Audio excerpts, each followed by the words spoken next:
right, good morning. How's everybody doing on this Tuesday? Just adding the last color to my plate. Awesome, awesome. All right, so let me refresh the feed, make sure it's coming up okay on your guys' side, and get the picture pulled up. But this is Paint with Lovejoy, and we are painting a Rottweiler puppy this morning. And this is a viewer request. And a few things about what you are looking at right now. I am reusing a canvas so you can see textured and possibly another image behind the white paint where all this comes from. And when you reuse a canvas, it's a great way for my beginner painters to get a lot of practice in without buying a bunch of canvases. So there is a link in the description box below on how to Gesso reuse your canvas. If you are making a painting for a friend, I do recommend splurging and actually using a fresh canvas for gifts. But for practice, reusing canvases are really nice. And the other thing that you're looking at is we do have an outline on here already. And you can pause the video, draw what you see, and then pick up the video for the painting portion. Or if that seems a little too intimidating right now, at the end of the demo, I will upload this to the website. You can purchase and download, and using carbon paper, you can transfer this to your canvas and then pick up the video on the painting portion. So a few different options. And the Traceable is a nice option for my first time painters, so you don't have to stress about drawing and you can jump right into painting. Okay, so for this video, we're going to do kind of a teal background, and this is a little Rottweiler puppy.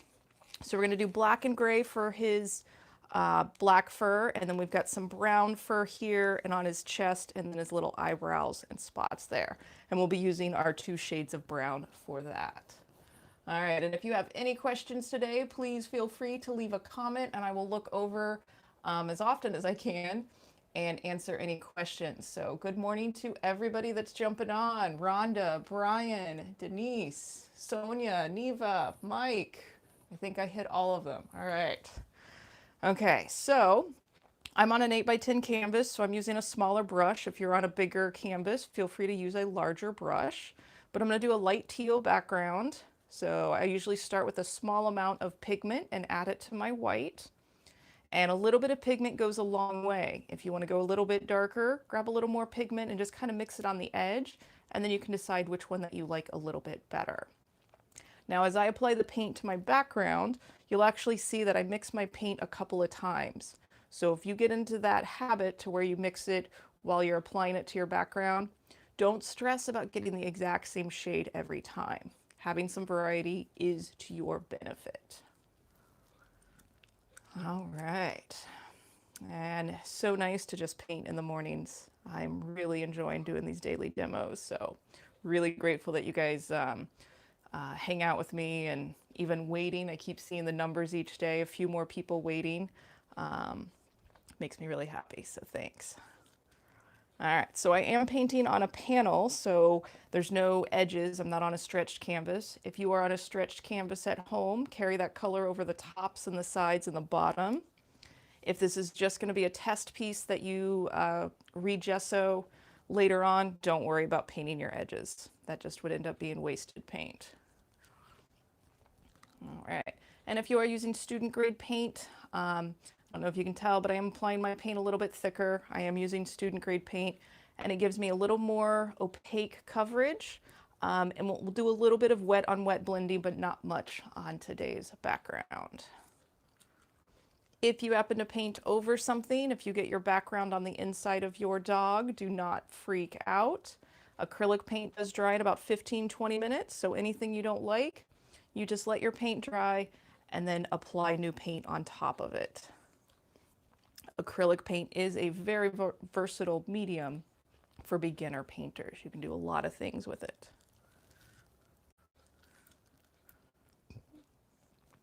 All right.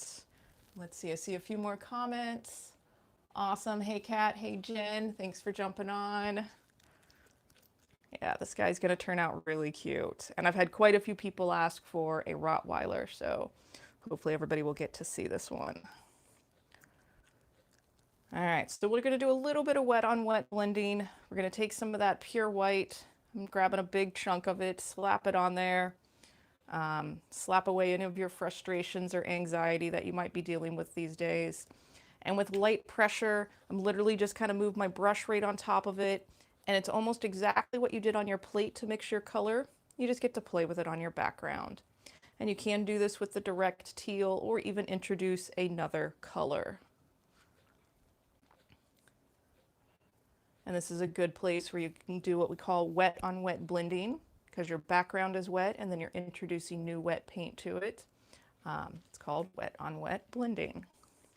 All right, and just like I did right there, don't freak out if you get your background on the inside of your pet. It will be dry by the time I get to putting paint on that little cheek area, and we'll just paint right on top of it.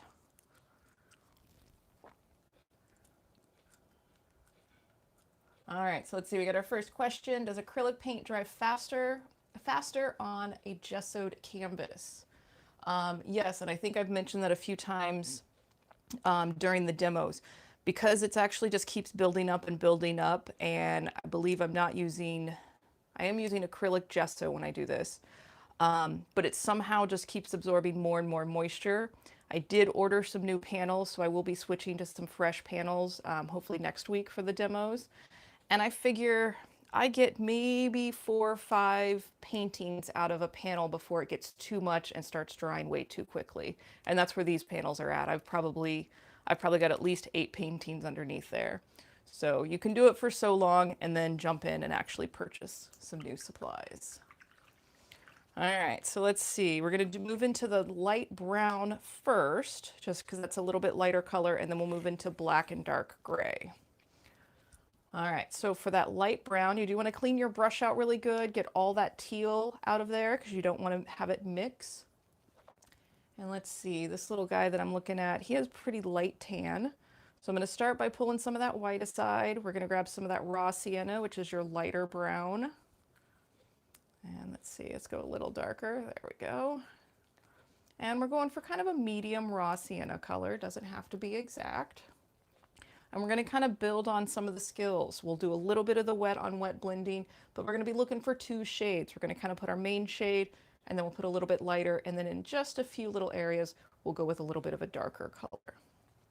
So again, if this middle brush is too much for you, feel free to jump down to the pointy brush at any point.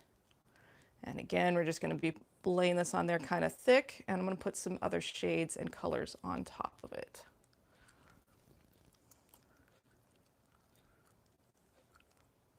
And likely we will do a black outline at the end of this. I don't know, I may change my mind. It's kind of how the week's gone already. All right, and same thing, if you have to mix that color 2 or 3 times, does not have to be perfect each time. A range is acceptable. We'll bring this right up next to the nose, getting that little cheek in there, we'll get that other cheek in there. And when we get down to the mouth, we'll actually do a brown and black color mixture for that. All right, and here I'm going to go right over that cheek where I painted over it. And again, with that white, it kind of thickens up the paint just a little bit, but if you need to apply that a little thicker, because it is a darker color underneath a lighter color, feel free to do that. All right, so now I'm actually just going to grab some of that white. He is a little bit light on his chest right here, so we're going to slap some of that on there. And then right on his cheek, we're going to slap some of that white as well, and a little bit on this side. And then I'm going to show 2 different blending methods to wipe off that excess paint. And you've got 2 options. You can either do what we kind of did in the background, where you're just kind of moving the brush and blending it in, or one that's been kind of popular since I've been doing the demos. We call this the Stabby Method. I think it's just very stress relieving, which is probably why it's gotten so popular. But it kind of picks up some of that underneath color and the new color and kind of mixes them together with the bristles. You will destroy your brush a little bit faster by doing this type of method because it does damage the end of the bristles a little bit. But I am using not super expensive brushes, and these are the same ones that I have my students use. So I figure if I'm teaching classes, I might as well be using the supplies that I'm having you use, so that way you can see how to deal with it. So as you get more into the groove of painting, I do recommend starting to buy better quality brushes, buy better quality paint, and just kind of step up as you enjoy this new hobby a little bit more. So now I'm going to grab that raw sienna by itself. We're going to do the same thing. And again, just kind of place this in a few areas. And then we're going to do that stabbing method to blend it in. And as you're watching at home, you don't have to do every single thing that I do, and you don't have to get it perfect. So all you're doing is looking at where I'm placing this, and then to the best of your ability, mimic that on your canvas. And the more that you do this, the more you're training your eye to observe stuff and then apply it in your own right. So the more that you do it, the easier it gets. So just now doing that stabbing method, kind of blending that darker raw sienna in with the lighter. Take away your frustrations. Remember to breathe. I forgot to mention that earlier. All right.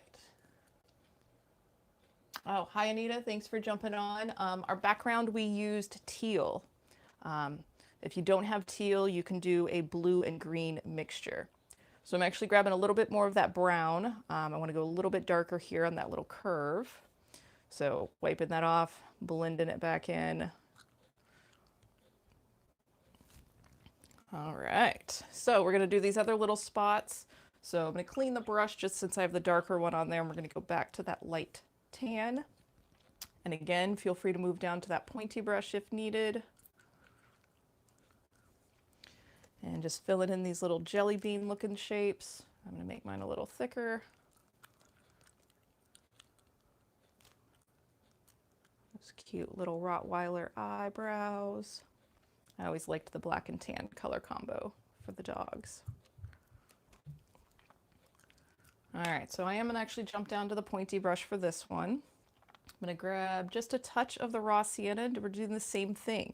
I'm going to place it, let's see, kind of on the bottom left-hand side.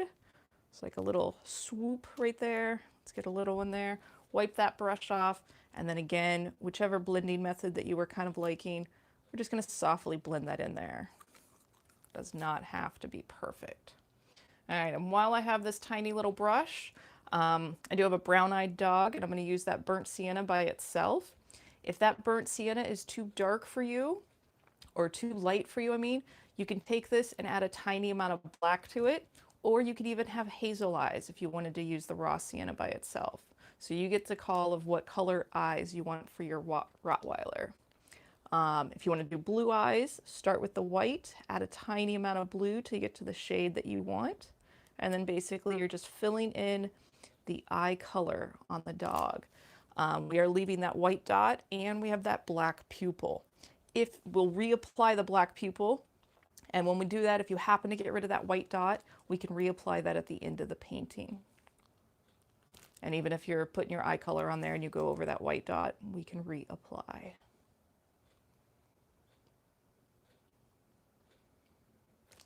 Right. Okay, so let's see. Neva's asking, could you use an 8x8 canvas panel for the silhouettes? Nope. You can use any size canvas that you want. If you want the small ones, if you want to do it bigger, you just may need different size brushes based on the size of your canvas. But any of my videos, you can even do them on paper. Go for it, yeah. All right, so let's see. We're going to be moving in. Oh, let's get that bottom chin in first. So that one's going to be our mixture of brown and black, and then we'll move into the black fur.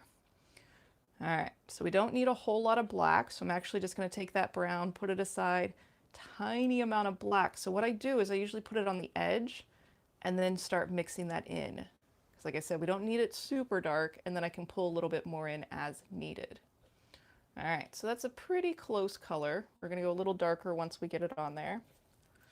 All right, and that whole little bottom chin, we're just going to apply that kind of dirty brown onto it.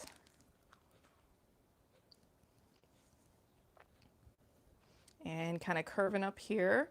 So basically where the mouth is, we should have all the space filled in except for that nose.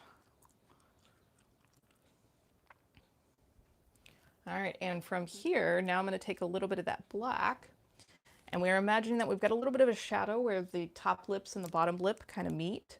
So I'm basically just going to kind of outline this right underneath that area. And then again, wipe that brush off really good because that black's going to be pretty powerful. And we're going to do that stabbing method to where we diffuse it going down. And basically we're just trying to soften that line a little bit.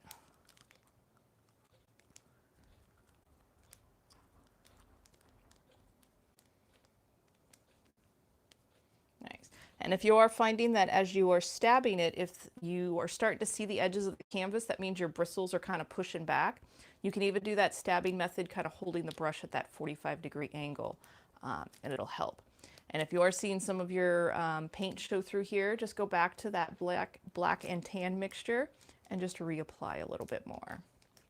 Like I said, pretty much everything with painting is a bit of a back and forth method.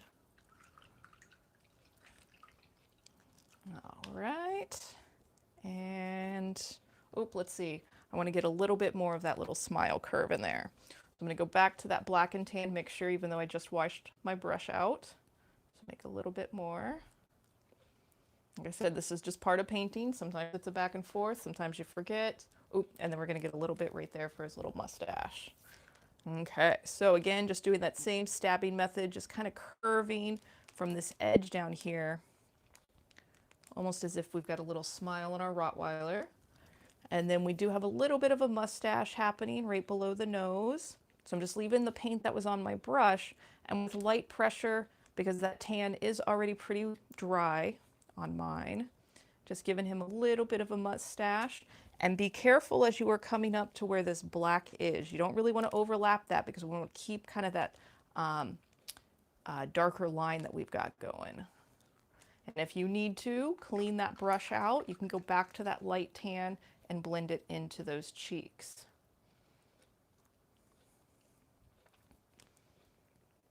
This one's turning out to be a good painting to realize that you do have to just kind of go back and forth. All right, so now I think we're ready to move into the black fur. All right, so this one we're going to do a little bit differently. We're going to make a really dark gray, maybe a medium dark gray. We're going to fill in the whole space. And then like we did down here where we put the raw sienna in the dark areas, then we're going to come in and put black in those areas. So we're going to do the same thing that we did where we put our base, build a little bit darker, and then add a little bit lighter. So to make our dark gray, we actually don't need that much black. We're going to pull the white aside. There we go. And we are going for a very dark, medium dark gray. So let's see, we're almost there.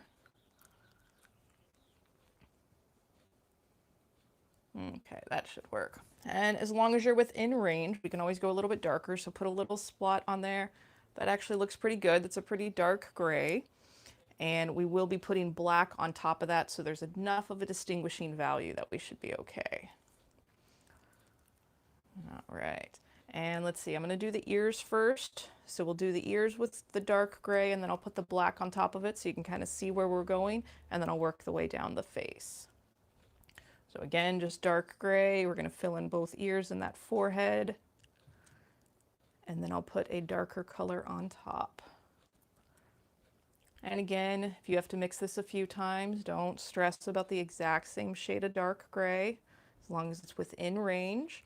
And for my beginner painters, each time that you mix your paint, your brain is taking in a lot of information.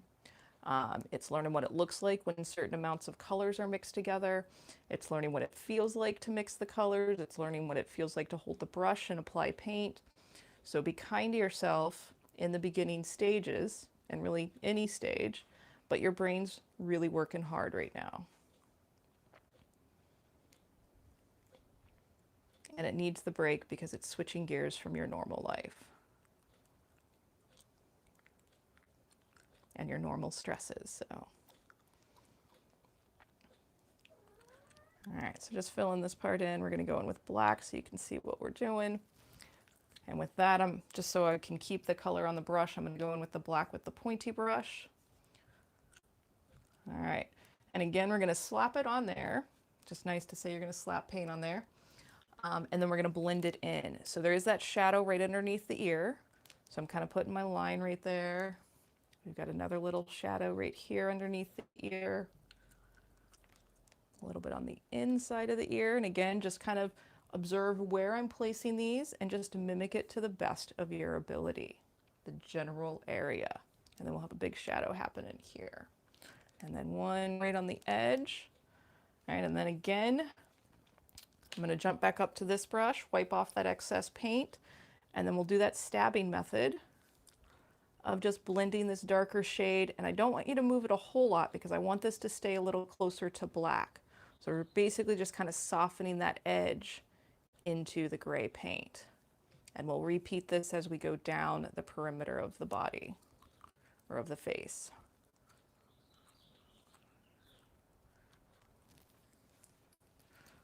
All right, so I'm going to make more, fill this in, and get that body, and we'll get black in there. All right.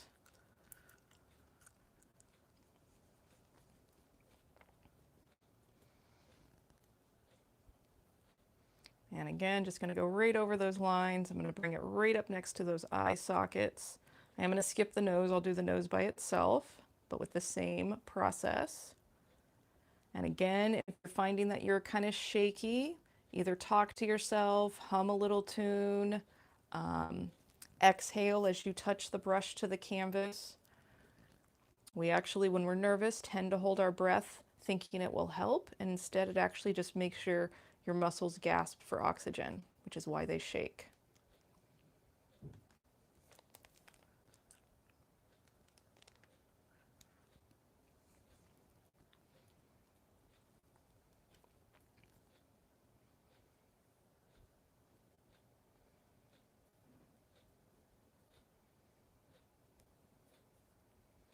And you can see that sometimes I'll get a little color stuck in my brush, and then sometimes it gets blended or mixed in there.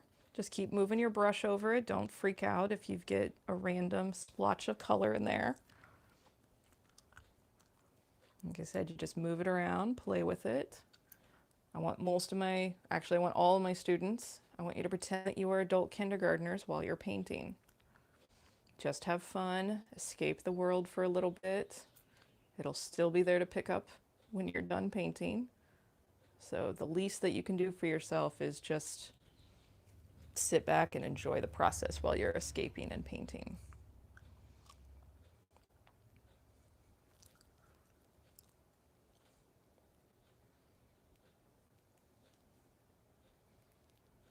And again, like I said, I tend to just zone out and get stuck with the same brush. If you need to move down to a pointy brush or anything, switch up to what you need.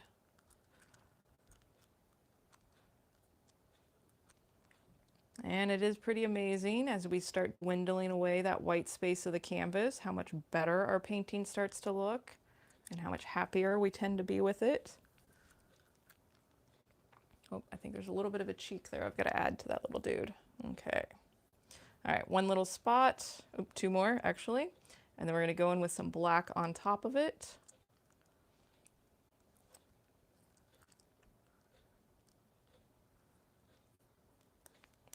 And on this one right here, I did just overlap the background so I could kind of clean up that edge. And here I'm actually just going to grab that straight black because this would be an intense shadow right here.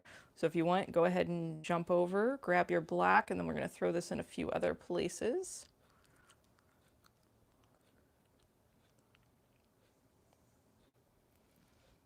Throw a little bit of that black right here.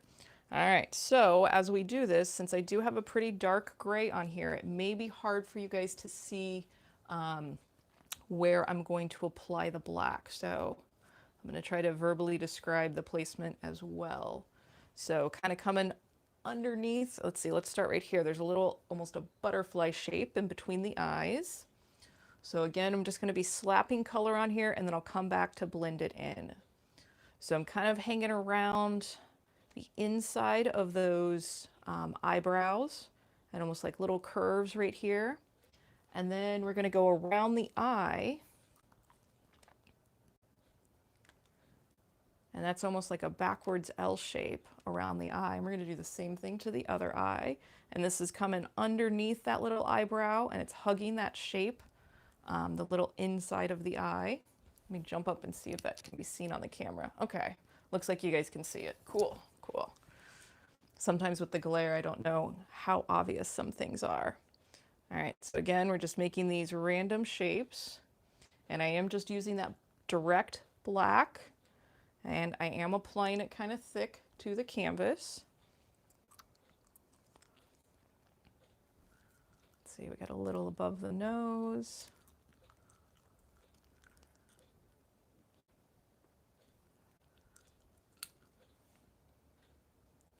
And let's go a little bit more on top of that ear.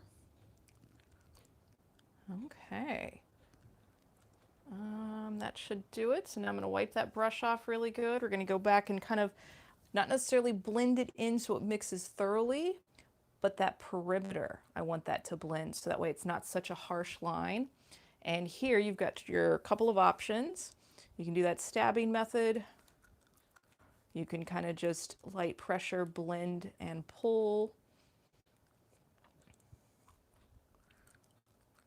I'm still a fan of the stabbing method this week.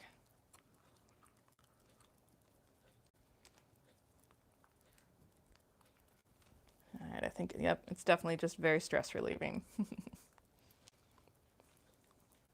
And almost a little methodical too. All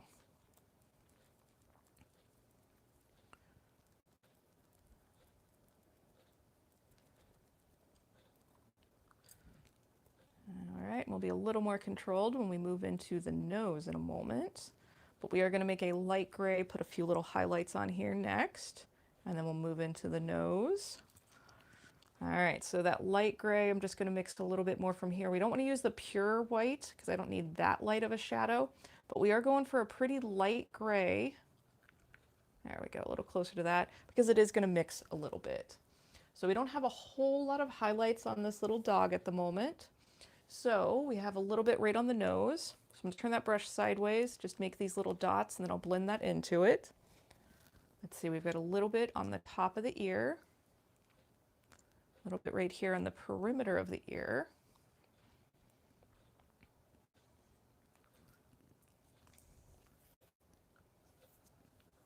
And then let's see, I'm going to probably move down to the pointy brush in a moment, but we do have a little bit of lighter eyeliner. Whoops, and I made that a little lighter than I wanted. There we go.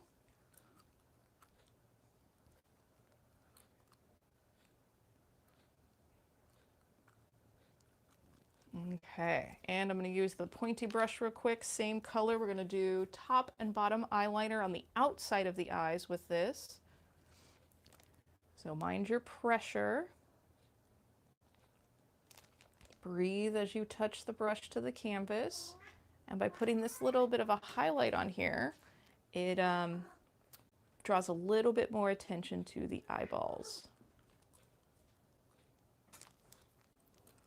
All right, now we're going to wipe that bigger brush off and go back to that same thing. Just try to blend those in there. Again, stabbing method's working a little better for me, but whichever one's working for you. And when you come around the eye, just be a little more controlled with your brush as you do that little bit of blending, or move down to the pointy brush and do that same bit of blending.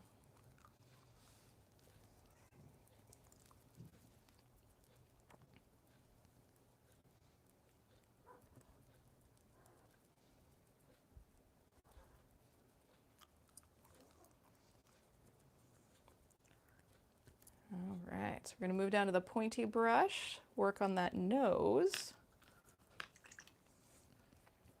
All right, so same thing. We're going to start with that dark gray.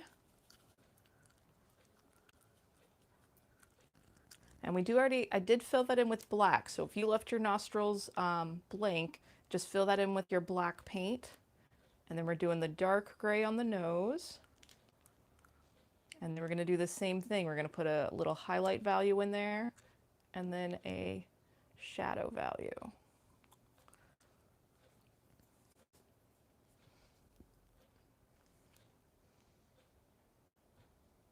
And I see a few more questions on the chat, so let me look over that in just a moment.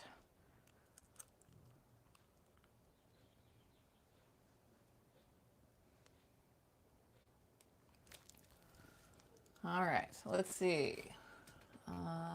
We already got the 8x8. Oh, woodpecker. Yeah, thanks for the good suggestion. I will put that on the list. And maybe something flowers for Mother's Day. I'll do that.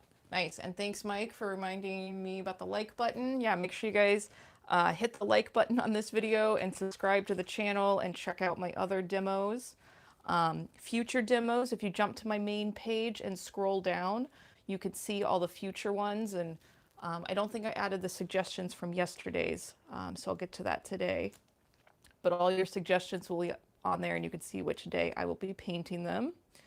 And then jump on over, check out my main website, my online school, paintwithlovejoy.com. And I've got my featured Paint Your Pet class on there.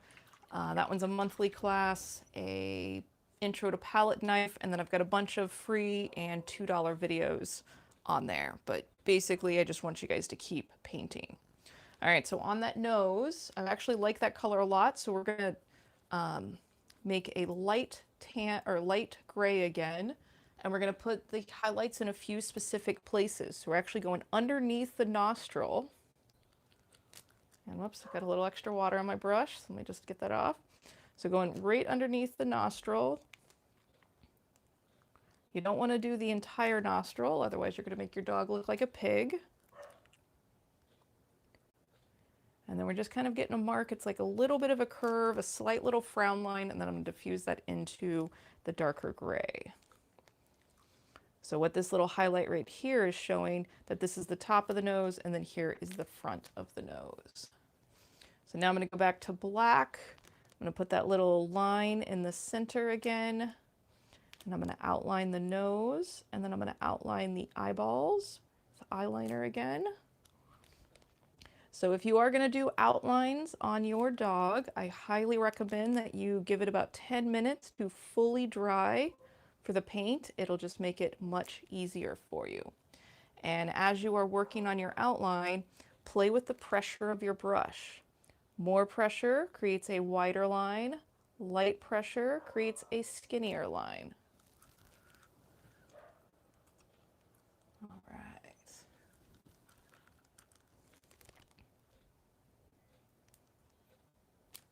And again, just doing that outline, the eyeliner, we're going to do the pupil. And I will purposely go over that white dot on the pupil just so you could see how to reapply it if you do that at home. Actually, don't need the water yet. So as you go over that pupil with the black paint, if you get a little excited and you fill in that white dot, don't freak out because your dog's going to look like a zombie. Okay. So don't freak out at that part. If you end up doing that, just clean your brush out really good, wait for that black paint to dry, and then you're just going to dip your brush in the pure white paint. And we're going to put this dot on the eyeball, on the pupil, in the same spot on both eyes. So if you think about the face of a clock, we're going at about 2 o'clock. And it's literally just touch the brush to the canvas and pull the brush right back. All right, ooh, 33 minutes, not bad.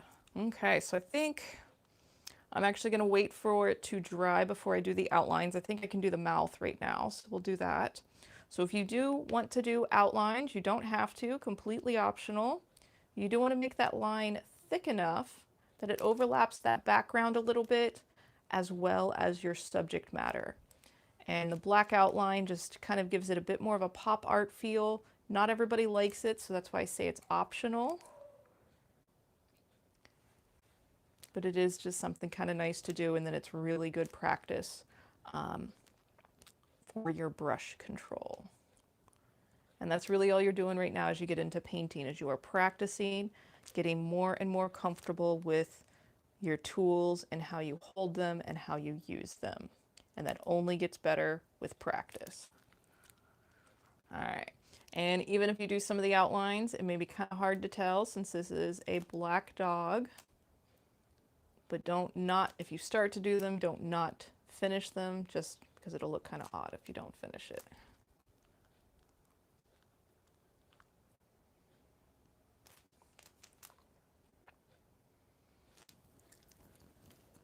All right. Yeah, glad you guys like this. Thanks.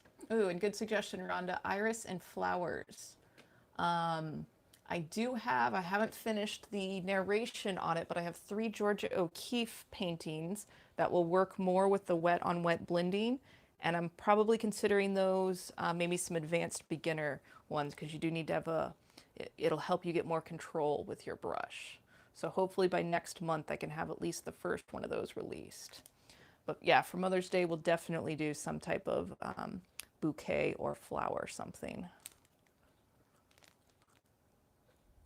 And then I think yesterday's suggestions that I don't have on the list yet was clouds. And I'm going to practice that before I offer to teach that because they are not one of my specialties. And I like one of my friends said that just let God paint clouds since he's really good at it. I always think of that every time.